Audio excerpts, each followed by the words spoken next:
రేవంత్ రెడ్డి గారి పరిపాలన అసలు ఏ విధంగా ఉంది? సూపర్ ఉంది అంటూ కేటీఆర్ గారే అంటూ ఉన్నారు. ఏ సందర్భంలో అన్నారు అనే విషయాలు అయితే తెలుసుకుందాం. దీని గురించి అయితే మాట్లాడేందుకు ప్రస్తుతం మనతో పాటు సీనియర్ జర్నలిస్ట్ సిఎస్ రావు గారు ఉన్నారు. నమస్తే అండి. నమస్తే. రేవంత్ రెడ్డి గారి పరిపాలన సూపర్ ఉంది అంటూ కేటీఆర్ గారు అయితే అనడం జరిగింది. అంటే ఏ సందర్భంలో, ఎందుకని అన్నారు? అసలు ఈ విధంగా అని ఉంటాడా కేటీఆర్ అనేటువంటి ఆశ్చర్యం కూడా అందరికి కలుగుతుంది సహజంగా. కానీ పచ్చి నిజం ప్రశంసించారు. రేవంత్ రెడ్డి గారి పరిపాలనని అద్భుతంగా ఉంది అని చెప్పి ప్రశంసించారు కేటీఆర్ గారు మొట్టమొదటిసారిగా. కేటీఆర్ గారు ప్రశంసించారంటే అది మామూలు విషయం కాదు కదా. ఎందుకంటే మన కర్మ రేవంత్ రెడ్డిని సీఎం చేసుకోవటం, తర్వాత హౌలేగాడు ఇలాంటివన్నీ మాట్లాడారు కదా. హౌలేగాడు తర్వాత ఇంకేదో మాట్లాడారు, చాలా మాట్లాడారు. ఫాల్త్ గార్డ్ అని, అలా తర్వాత 420 అని, రేట్ అంత రెడ్డి అని, ఇట్లా రకరకాలుగా మాట్లాడారు. వాస్తవంగా అలాంటివన్నీ మనం రిపీట్ చేయడం కూడా కరెక్ట్ కాదనిపిస్తుంది. అంత భయంకరమైనటువంటి వ్యక్తిత్వ హనంతో పాటు వ్యంగ్యాస్త్రాలను సంధించారు కేటీఆర్ గారు. ఒక మూమెంట్లో అంత నోటి దోలు ఎందుకని కూడా మనం అనుకున్నాం. ఎందుకు తెలంగాణ సమాజం అంతా కూడా ఆయన తప్పుపడుతుంది. అసలు ఎందుకు ఒక సీఎంని పట్టుకొని ప్రజలందరూ ఎంచుకున్నటువంటి సీఎంని అంత చులకనగా మాట్లాడటం ఏంటి అని చెప్పి అనుకున్నాం. యారోగెన్సీ ఉంది ఆయనకి అనేది కూడా కాంగ్రెస్ పార్టీ వాళ్ళు చాలామంది చాలా సందర్భాల్లో విమర్శించారు. ఆ యారోగెన్సీ, ఆ దొరపెత్తనమే వాళ్ళ అధికారుల నుంచి దించిందని చెప్పి కూడా కాంగ్రెస్ పార్టీ వాళ్ళు అనేక సందర్భాల్లో ప్రెస్ మీట్లో చెప్పారు. కానీ మొట్టమొదటిసారిగా రేవంత్ రెడ్డి గారిని ప్రశంసించినటువంటి సందర్భం ఎదురైంది. ఏంటంటే ఓపెన్ ఏఐ ఇండియాకు వస్తుంది. ఓపెన్ ఏఐ వ్యవస్థాపకుడు శామ్ ఆల్ట్మన్. ఈ శామ్ ఆల్ట్మన్ ఇండియాకు వస్తున్నానని చెప్పి అనౌన్స్ చేయగానే కేటీఆర్ గారు మొట్టమొదటిసారిగా నిజంగా అప్రిషియేట్ చేయాలి కేటీఆర్ గారిని. ప్రతిపక్షంలో ఉండి ఆ విధంగా ఆయన స్టేట్మెంట్ ఇవ్వటం అనేది ఇది అన్ని ప్రతిపక్ష పార్టీలకి, విపక్ష పార్టీలకి ఒక రకంగా సంకేతం అనుకోవచ్చు. కేటీఆర్ గారు ఏమన్నారంటే ఓపెన్ ఏఐని ఇండియాలోకి తీసుకొస్తున్నాము అని చెప్పి శామ్ ఆల్ట్మన్ ప్రకటించగానే మీకు అద్భుతమైనటువంటి డెస్టినీ హైదరాబాద్లో మీరు ఓపెన్ ఏఐ సెంటర్ని పెట్టండి అని చెప్పి కేటీఆర్ గారు చెప్తూ, మేము ఆర్టిఫిషియల్ ఇంటెలిజెన్స్ ఇయర్గానే 2022 మేము ప్రకటించాము. ఆర్టిఫిషియల్ ఇంటెలిజెన్స్కి ప్రపంచ కేంద్రంగా హైదరాబాద్ను మార్చాలనేటువంటి ఒక పాలసీని తయారు చేశాము. ఆ పాలసీని మరింత వేగంగా తీసుకెళ్తుంది ఇప్పుడు ప్రభుత్వం, అంటే కాంగ్రెస్ పార్టీ ప్రభుత్వం, రేవంత్ రెడ్డి గారి ప్రభుత్వం. కాబట్టి మీరు ఇక్కడికి వచ్చి పెట్టుబడులు పెట్టండి అని చెప్పేసి ఆయన ఓపెన్ స్టేట్మెంట్ ఇచ్చారు. అది నిజంగా అప్రిషియేట్ చేయాలి. ఒక రాష్ట్రం యొక్క అభివృద్ధిని కాంక్షించే వాళ్ళు ఎవరైనా సరే, ప్రతిపక్షంలో ఉన్నా సరే, కేవలం విమర్శించడమే పని పెట్టుకోకూడదు. నిజంగా ప్రభుత్వంలో విధానపరమైన తప్పులు ఉంటే కనుక ఖచ్చితంగా ఆ తప్పుల్ని ఎత్తి చూపాలి, ఆ తప్పుల మీద పోరాడాలి. అవసరమైతే నిరాహార దీక్షలు కూడా చేయాలి, ఆమరణ నిరాహార దీక్షలు కూడా చేయాలి అవసరమైతే.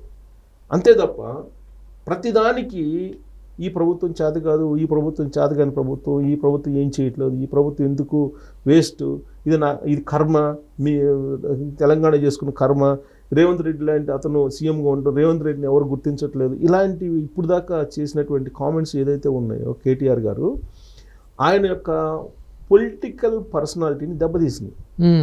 బహుశా ఆ విషయాన్ని తెలుసుకొని ఆయన ఇప్పుడు రిగ్రెట్ ఫీల్ అయ్యి ఆయన రియలైజ్ అయినట్టు అనిపిస్తుంది. ఈయన ఇప్పుడు తాజా స్టేట్మెంట్ని కనుక మనం సీరియస్గా తీసుకుని విశ్లేషణ చేసుకుంటే. యాక్చువల్గా ప్రతిపక్షాలు అలానే ఉండాలి. ఎందుకంటే ప్రజలు ఎప్పుడు గమనిస్తుంటారు ప్రతిపక్షాలు ఏం చేస్తున్నాయి, అలాగే అధికార పక్షం ఏం చేస్తుంది అనేది ప్రజలు గమనిస్తూ ఉంటారు.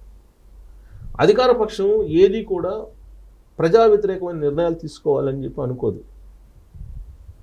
ఏ ప్రభుత్వం కూడా మళ్ళీ రాకూడదు, ఈ 5 సంవత్సరాలు చాలు నాకు అని చెప్పి అనుకోదు ఏ ప్రభుత్వం కూడా. వీళ్ళంత వరకు ప్రజలకు సేవ చేయాలి, ప్రజల మన్ననలు పొందాలి, మళ్ళీ అధికారంలో రావాలని చెప్పి అనుకుంటుంది.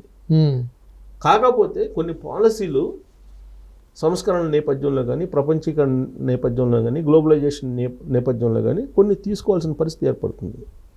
పైగా ఈ బ్యూరోక్రాట్స్ కొన్ని సందర్భాల్లో తప్పుదోవ పట్టిస్తారు. ఆ పాలసీలను పరిశీలించకుండా గుడ్డిగా కనుక అమలు చేయాలని చెప్పి ప్రభుత్వాలు అనుకుంటే ఖచ్చితంగా ప్రజా వ్యతిరేకత వస్తుంది.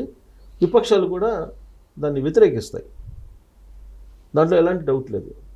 కానీ నువ్వు మంచి చేస్తూ ఉంటే ఆ మంచిని గ్రహించకుండా ప్రతిదాన్ని నెగిటివ్ కోణంలో ప్రజల్లోకి తీసుకెళ్ళాలి అనుకుంటే ప్రజలు కూడా విశ్వసించరు.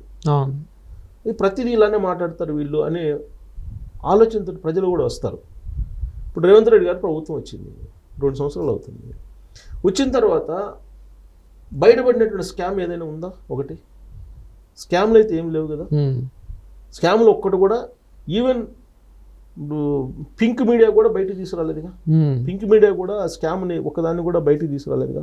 కేవలం విమర్శలు తప్పితే ఇప్పుడు హైడ్రా పెట్టారు, దాని మీద విమర్శలు చేశారు. మూసీ ప్రక్షాళన దాని మీద విమర్శలు చేశారు. ఇంప్లిమెంట్ చేస్తున్నటువంటి పథకాల మీద విమర్శలు చేస్తున్నారు. అంతే తప్ప స్కామ్లు అయితే బయట రాలేదు కదా. కానీ బీఆర్ఎస్ పార్టీలో స్కామ్లు బయటకు వచ్చినాయి కదా.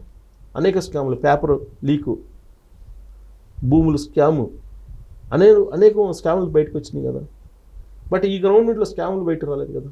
పైగా గత ప్రభుత్వం చేసినటువంటి స్కీములు కానీ లేదా గత ప్రభుత్వం అనుసరించినటువంటి కొన్ని మార్గాలను కానీ కంప్లీట్గా క్లోజ్ చేసి చేయలేదు కదా.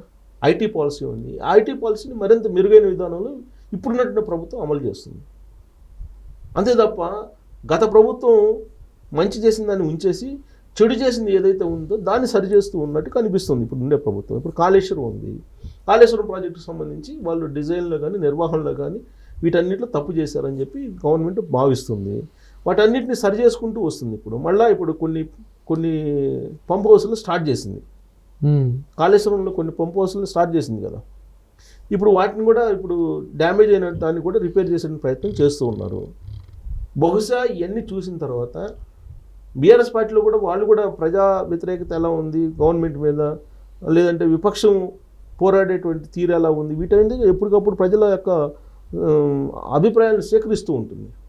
కేసీఆర్ గారు ప్రతిపక్ష నాయకుడిగా అసెంబ్లీకి వెళ్ళకపోవడమే ఒక పెద్ద మైనస్ బీఆర్ఎస్ పార్టీకి. అలాగే కేటీఆర్, హరీష్ రావు గారు అసెంబ్లీలో వ్యవహరిస్తున్న తీరు, బయట స్టేట్మెంట్ ఇస్తున్న తీరు, వీటన్నిటి మీద కూడా ప్రజలు రియాక్ట్ అవుతూ ఉంటారు. వాళ్ళు ఎలా రియాక్ట్ అవుతున్నారు ఏంటి అనేది, ఓవర్ రియాక్షన్ అనేది కనిపించింది ప్రజలకు అనేది సర్వేలో ఉన్నటువంటి రిపోర్టు. అందుకే బహుశా ఈయన తన స్టైల్ని మార్చుకున్నట్టు కనిపిస్తూ ఉంది. విచిత్ర పరిణామం ఏంటంటే ఆంధ్రప్రదేశ్లో అలాగే తెలంగాణలో ఒకేసారి మార్చుకున్నట్టు కనిపిస్తుంది. ఇప్పుడు జగన్మోహన్ రెడ్డి గారు, ఇప్పుడు ఆయన ఏంటి, చంద్రబాబు నాయుడు గారు ఏం చేసినా విమర్శిస్తూ ఉన్నారు. ఇప్పుడు కేటీఆర్ గారిని చూసి నేర్చుకోవాలి ఆయన. ఇప్పుడు ఆయన ఏం అధికారంలోకి వచ్చినప్పుడు 2019లో చంద్రబాబు నాయుడు గారు నిర్మించిన ప్రజావేదికను కూల్చేశారు. 9 కోట్ల రూపాయలు అది. అంటే ఆ చంద్రబాబు నాయుడు గారు ఏం చేశారో వాటన్నిటిని కూల్చేస్తూ వచ్చారు. కూల్చేసి ఆయన పద్ధతిలో ఆయన వెళ్ళారు. కూల్చేయడం కరెక్ట్ కాదు. గత ప్రభుత్వం చేసినటువంటి దాన్ని కూల్చేయడం కరెక్ట్ కాదు అది. కానీ జగన్మోహన్ రెడ్డి గారు అది చేశారు. సరే, ఇప్పుడు అధికారం కోల్పోయిన తర్వాత ఏం చేస్తున్నారు, ప్రతి అంశాన్ని నెగిటివ్ కోణం నుంచి చూస్తున్నారు ఆయన. పైగా వచ్చేటువంటి పరిశ్రమలు ఏదైతే ఉంటే పారిశ్రామికవేత్తలకు మెయిల్స్ పెట్టి మీరు ఆంధ్రప్రదేశ్కి రావద్దని చెప్పి చెబుతున్నారు ఆయన. అందుకే ప్రజలు అక్కడ వైఎస్ఆర్ కాంగ్రెస్ పార్టీకి ఇవాళకి కూడా వ్యతిరేకిస్తున్నారు వాళ్ళు. రీసెంట్ వరకు కూడా బీఆర్ఎస్ పార్టీ కూడా అదే చేసింది ఇక్కడ తెలంగాణలో కూడా. కాకపోతే వీళ్ళు మెయిల్స్ పెట్టాల. ఓవరాల్గా ఏంటంటే హైదరాబాద్ డెవలప్ కావాలి, ప్రపంచ పటంలో హైదరాబాద్ ఉండాలని కోరుకుంటుంది విపక్షం కూడా, ఇక్కడ ప్రతిపక్షం కూడా. కానీ అక్కడ విపక్షం అది కాదు. అక్కడ విపక్షం అది కోరుకోవట్లా. అసలు ఏమి రాకూడదు, డెవలప్ కాకూడదు. ఇక్కడ డెవలప్ అయితే మళ్ళీ మనం అధికారంలో రాలేము. ఈ ప్రభుత్వం ఒక అడుగు కూడా ముందుకు పడనీయకుండా మనం అడుగడుగున అడ్డుపడాలి అనే యాంగిల్లో అక్కడ జగన్మోహన్ రెడ్డి గారు వెళ్తున్నారు. సో రేవంత్ రెడ్డి గారి పరిపాలన ప్రశంసించారు ఎవరు, కేటీఆర్ గారు. ఏ విషయంలో, ఐటీ పాలసీ విషయంలో అద్భుతంగా తీసుకెళ్తున్నారు. ఓపెన్ అయ్యి రావడానికి అనుకూలమైన పరిస్థితులు హైదరాబాద్లో ఉంది, మీరు ఓపెన్ అయ్యి ఇక్కడ తీసుకురండి అని చెప్పి శ్యామ్ అల్టిమేట్కి డైరెక్ట్గా ఈయన లెటర్ రాశారు. అఫీషియల్గా లెటర్ రాశారని చెప్పి న్యూస్.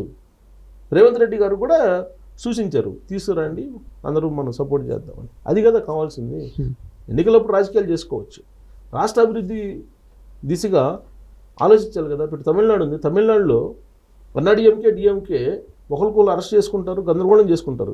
కానీ రాష్ట్ర అభివృద్ధికి విషయం వచ్చేటప్పటికి కేంద్ర ప్రభుత్వం మీద అటు ప్రతిపక్షం ఇటు అధికార పక్షం కలిసి పోరాడతాయి. కానీ ఆంధ్రప్రదేశ్లో అది లేదు కదా. ఇప్పుడు కేటీఆర్ గారిని చూసి నేర్చుకోవాలి జగన్మోహన్ రెడ్డి గారు. ఎందుకంటే ఇద్దరు అన్నదమ్ములు కదా, ఇచ్చిపుచ్చుకునేటువంటి ధోరణిలో వాళ్ళు రాజకీయాలు చేస్తున్నారు కదా. మరి కేటీఆర్ గారు అయితే మారినట్టు కనిపిస్తుంది ఈ స్టేట్మెంట్ తోటి. మరి జగన్మోహన్ రెడ్డి గారు అక్కడ మరి ఆయన రియలైజ్ అవుతారా కారా? రియలైజ్ కావాలని మనం కోరుకుందాం. రియలైజ్ అయితే రాష్ట్రం బాగుపడుతుంది. రియలైజ్ కాకపోతే రాజకీయాలు ఊరికే వాళ్ళ పేపర్లో వీళ్ళ పేపర్లో వాళ్ళు రాసుకొని దుమారం రేపుకోవడం తప్పితే ఏమీ ఉండదు అక్కడ. రాష్ట్ర అభివృద్ధి ముఖ్యం. రాష్ట్ర అభివృద్ధి విషయంలో మీరు అడ్డుపడకూడదు. దానికి నాంది పలికాడు కేటీఆర్ గారు అనుకోవచ్చు. కేటీఆర్ గారిని చూసి నేర్చుకోవాలి జగన్మోహన్ రెడ్డి గారు. Thank you sir. Thank you.